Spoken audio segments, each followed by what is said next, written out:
Welcome to the Tech Egg. Don't get scrambled. Enjoy the video. You'll begin by verifying basics that often hide the real issue. First, plug the device directly into a different USB port and use a known good cable. This rules out broken leads or ports.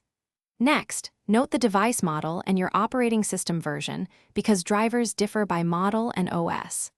Once done, disconnect USB hubs or extension adapters so you're testing a direct connection. These actions narrow the problem fast and prepare you for targeted driver and configuration fixes.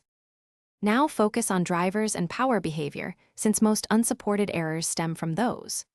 Open Device Manager and locate the unknown or problematic USB device. Uninstall its driver, then scan for hardware changes or run the vendor's installer to reinstall the correct driver.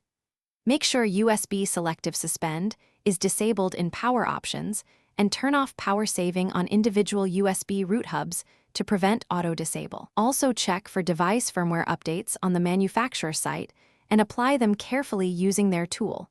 This often restores compatibility. Finish with compatibility and isolation steps to validate the fix.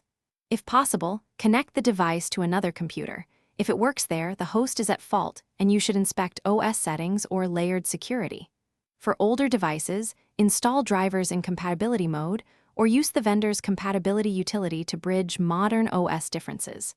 If the device draws a lot of current, try a powered USB hub to supply stable power. If none of this works, gather error logs and contact vendor support for device-specific guidance.